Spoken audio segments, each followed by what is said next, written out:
माधुरी दीक्षित ने भारतीय हिंदी फिल्मों में एक ऐसा मुकाम तय की है जिसे आज के अभिनेत्रियों अपने लिए आदर्श मानती है। 80 और 90 के दशक में इन्होंने स्वयं को हिंदी सिनेमा में एक प्रमुख अभिनेत्री तथा प्रसिद्ध नृत्यगण के रूप में स्थापित किया। उनके लाजवाब नृत्य और स्वाभाविक अभिनय का ऐसा जादू था, माधुरी पूरे देश का धड़कन बन गई। हिंदी सिनेमा की एक अलग पहचान है अभिनेत्री माधुरी दीक्षित, जिन्हें आज भी दर्शक बड़े पर्दे पर देखने के लिए आतुर हैं। माधुरी दीक्षित सिर्फ एक अदाकार ही नहीं बल्कि हिंदी सिनेमा की डांसिंग डीवा भी हैं। उन्होंने अपने हिंदी फिल्म करियर में कई बेहतरीन फिल्में की जिन्हें दर्शक आज भी बड़े चाव से देखते हैं। माधुरी को हिंदी सिनेमा में उनके बेहतरीन अदाकारी के लिए 4 बार फिल्म फेयर सर्वश्रेष्ठ अभिनेत्री, 1 बार फिल्म फेयर सर्वश्रेष्ठ सहायक अभिनेत्री और स्पेशल अवार्ड से नवाजा जा चुका है। इन सभी पुरस्कारों के अलावा उन्हें भारत सरकार के चतुर्थ सर्वोच्च नागरिक सम्मान पद्मश्री से सम्मानित किया गया। 15 मई 1967 मुंबई में मराठी परिवार में माधुरी दीक्षित का जन्म हुआ। पिता शंकर दीक्षित और माता स्नेहलता दीक्षित। माधुरी की 2 बहनें भी हैं, रूपा दीक्षित और भारती, और एक भाई भी है, अजीत दीक्षित। लाडली माधुरी को बचपन से डॉक्टर बनने की चाह थी और शायद यह भी एक वजह रही कि माधुरी ने अपना जीवन साथी श्रीराम नैने को चुना, जो कि पेशे से एक चिकित्सक हैं। डिवाइन चाइल्ड हाई स्कूल से पढ़ने के बाद माधुरी दीक्षित ने मुंबई यूनिवर्सिटी से स्नातक की शिक्षा पूरी की। बचपन से ही उन्हें नृत्य में रुचि थी, जिसके लिए माधुरी ने 8 वर्ष का प्रशिक्षण लिया। माधुरी ने अपने शुरुआती पढ़ाई डिवाइन चाइल्ड हाई स्कूल से संपूर्ण की है। उसके बाद माधुरी दीक्षित ने मुंबई यूनिवर्सिटी से स्नातक की शिक्षा पूरी की।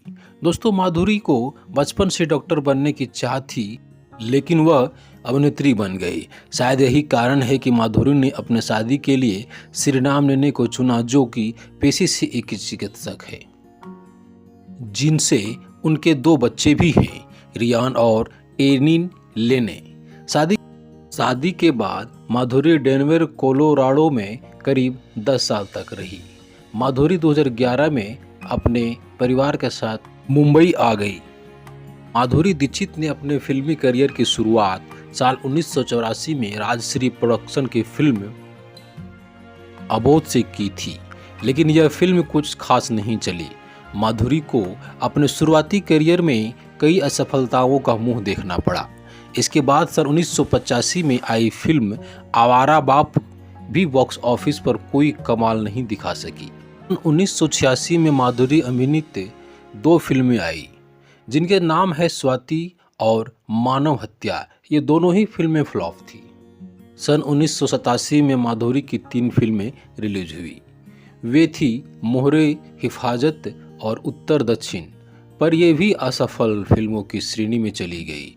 इसके बाद सन 1988 में आई फिल्में दयावान और खतरों के खिलाड़ी भी पीट गई, लेकिन उन्हें हिंदी सिनेमा में पहचान मिली फिल्म तेजाब से। इस फिल्म में उन्हें उनकी बेहतरीन अदाकारी के लिए फिल्म फेयर पुरस्कार का पहला नामांकन भी मिला था। इस फिल्म का गाना 1 2 3 आज भी माधुरी दीक्षित का आइकॉनिक सॉन्ग माना जाता है। इस सफल फिल्म के बाद फिर उन्होंने कभी पीछे मुड़कर नहीं देखा। हिंदी सिनेमा में बैक टू बैक हिट फिल्में दी। फिल्म अभिनेता अनिल कपूर के साथ उन्होंने तकरीबन 20 फिल्मों में काम किया, जिनसे वे अधिकतम उनकी पत्नी सुपरहिट साबित हुई। सन 1989 में उनकी एक और फिल्म आई, जिसमें उन्होंने एक बार फिर अभिनेता अनिल कपूर के साथ काम किया था, और ये फिल्म थी सुभाष घई और राम लखन। यह फिल्म भी सुपरहिट रही और साल की दूसरी हाईएस्ट ग्रॉसिंग फिल्म बन गई। इसके बाद मिथुन चक्रवर्ती के साथ आई फिल्म प्रेम प्रतिज्ञा फ्लॉप हो गई। इसके बाद उन्होंने मल्टी स्टारर फिल्म त्रिदेव के काम किया और नसीमुद्दीन शाह, सनी देओल, जैकी श्रॉफ, संगीता बिजवानी, सोनम और अमरीश पुरी जैसे दिग्गज सितारों के बीच भी अपनी छाप छोड़ी। इसमें उनकी जोड़ी सनी देओल के साथ बनाई गई थी। इस फिल्म की सफलता के बाद ये साल की तीसरी बड़ी हिट फिल्म में शामिल हो गई। इसके बाद आई परिंदा में भी उनके अभिनय को सराहना गया। सन 1993 में माधुरी दीक्षित एक बार फिल्म खलनायक में दिखाई दी। इसमें उनके साथ जैकी श्रॉफ भी थे।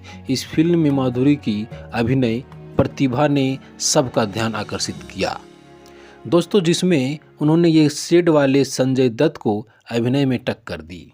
साथ ही सरोज खान की कोरियोग्राफी में फिल्माया गया गाना चोली के पीछे क्या है बहुत ही हिट हुआ था।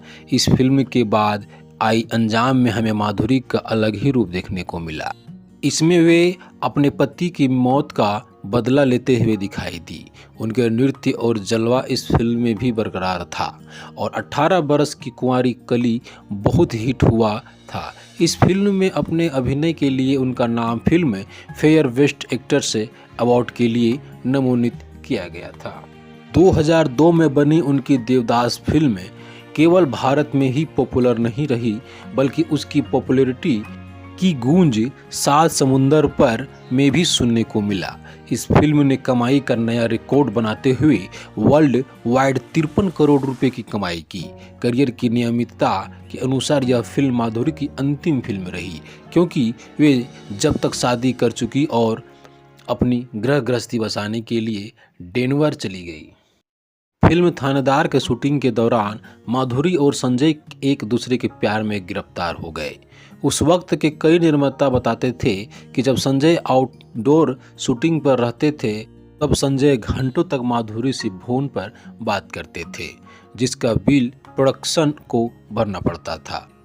फिल्म साजन के दौरान दोनों और करीब आ गए। संजय उस वक्त शादीशुदा थे और एक बेटी के पिता भी थे। हालांकि उनकी पत्नी रिया उनको छोड़कर अमेरिका चली गई थी।